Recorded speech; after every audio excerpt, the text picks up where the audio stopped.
These are like the themes that I always think about of like, there really isn't much difference between the hero and the villain. Right. And I think that's the space of why the villain gets so frustrated is like the self-righteousness of the hero thinking he's better than someone else because he's quote unquote trying to do the right thing, you know?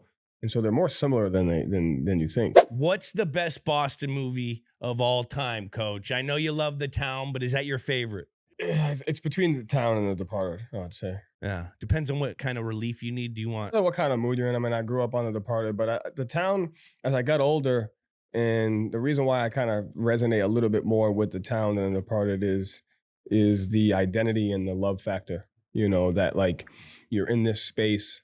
Like I feel like kind of, you know, this area and kind of how I grew up of like, and even people in general, not necessarily to an area, but it's like you're always, you don't like the person you are, but you do, and you're trying to be something that you want to be something more, but like who you are is bringing you down, so to speak. You know what I mean? And I feel like The Town portrays so much more than violence, where it shows an identity crisis of like, this area made me, but I'm looking for more, you know, and, you know, the great things about me are from this area, but also the tough things about me are from this area. And how do you evolve as a person? And, you know, living in a space of falling in love with someone, but also robbing banks at the same time is like, there's nothing more of a duality or approach to that. And so it just has a little bit more of than The Departed, of where like it's an action and it's a great movie. Like this is like, you know, it shows more of like life, of like, you know, you're trying to figure out your identity, but you have these things tugging with you at all times, but you want to be a better person. And oh, by the way, I love you, but I'm also using you because you're getting interrogated by the FBI. What's more, you know? Yeah, it's darker. It's realer. I'm attracted to, you know, like The Departed's comic. There's some comedy relief with, you know, Jack and how he does things. There's a little funniness to it. Yeah. The other one, Town, and there ain't that shit feels real. It's just dark. Yeah, I agree with you. And like I'm not you saying it as like saying it, but like I'm attracted to the dark side of greatness, or the dark side of like the tugs of identity and love and like your shadows. You part of the Batman people? I mean, Legend, that trilogy is by far the best trilogy. That is by far. By far. Yeah. I mean, The Dark Knight is dark.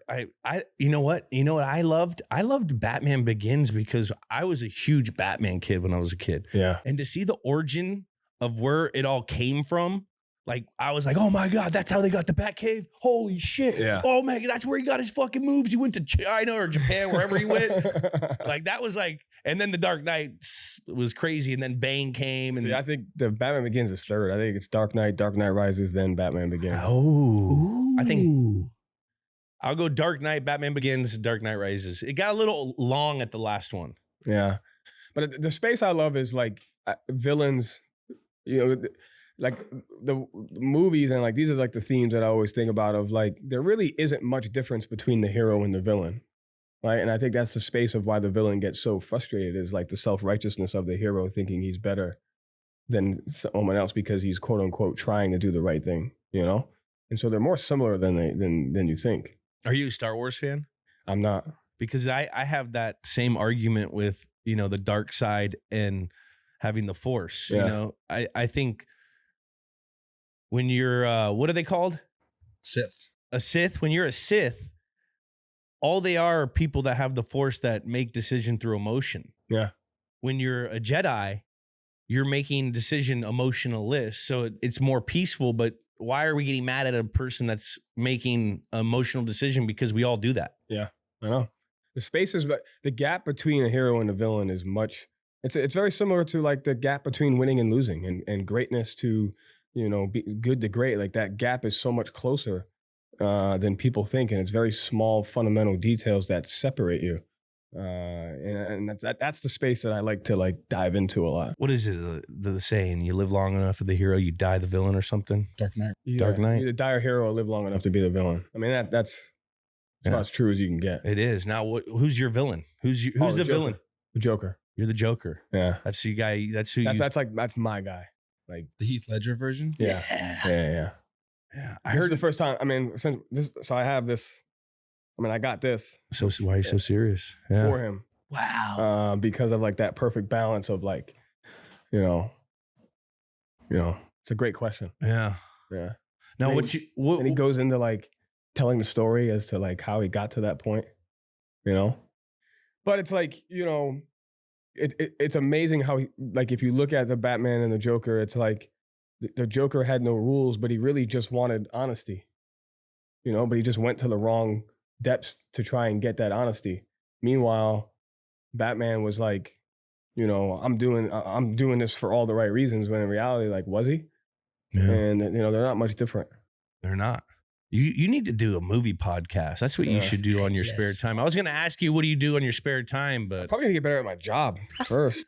fucking, that's a Start coach right there. That's you a know? coach right there. What are we watching? Anything like when we have any downtime right now? So I try to watch. So during the playoffs, I was watching the Bin Laden documentary. I watched that too. That was pretty Man, crazy. I mean, they should. So you know how they have like, Manhunt, they right? have what's that thing called? Where you like escape rooms? Yeah. They should have. We should start a business where you have like situation rooms, and like you can sign up and go in and like reenact different things. Like, hey, what are you doing tonight? We're gonna grab dinner and then we're gonna go reenact the Bin Laden raid. That'd be a sick first date idea. You know what I mean? Like, Yeah. I think the escape room's just the beginning. Yeah. It's like, hey, what are you doing tonight? We're gonna simulate. They have those. Those you go out to like the West Coast, you can go deal with those. Like they teach you how to, like the John Wick guy that teaches you gun and like. But I'm talking like down here on like the main road. I'm not saying like you gotta go out. I'm saying like you can find an escape room anywhere. like at a billiard spot. Yeah, like tonight we're going to reenact. Saw You know, 4. No, yeah, maybe. I mean, talk about morality. But tonight we're going to reenact like negotiation tactics. Like, hey, you're going to get, after dinner, you're going to be kidnapped, and I gotta use my negotiation tactics to like get you back. Like More strategy than yeah, like, yeah. You know what I mean? That's a like, fucking that's coach. crazy. He I just love wants some that. situational. so I whatever I watch, I try to tie into like how you can, another great one is so we should think more about that business. All right. I'm into it. I I love like that. this. Boardroom, screen. Yeah. Someone comes in. You know here's what the my favorite situation. movies is? What The Game. was that? Michael Douglas? Yeah, Remember where he hires the people to put himself Yeah. in that situation Yes, yeah. because he wants excitement. The Yeah. rehearsal. Yeah. Huh? I'm just playing in this night. I like this fun Friday night. I mean, escape rooms are just the beginning. Oh yeah, that's child's play. Come on now. I mean, that is. I mean, that's over. I mean, that's boring. Trying to go PF Chang's and maybe a little waterboarding afterwards. So Belichick told me a story about he brought in a guy. Yeah, we So used to have I don't know Navy if SEAls. I don't know if we're supposed to talk about this on air. Yeah, but, we tried it. There was a select few. but didn't someone try? Yeah, we Waterboarding? did. 'Cause there's Yeah. a few of us. Enhanced interrogation techniques. Who did? Well, I can't. I don't want to put on name on blast, but like we used to have a bunch of Navy SEAls that would come Yeah. in and train with us, teach us hand combat for line of scrimmage shit. Yeah. And a couple bold guys were like, "Hey, man, we want to try this. We want to get waterboarded." Wow. Yeah. And it's pretty weird. Yeah. Did you? No, I didn't. Did the whole team watch? I'm surprised by that. Well, I was out. It was a linebacker group that hung out with them the most, Okay. but I wasn't scared of it. They were doing it. Sounds like you Yeah. were a little scared of it to me.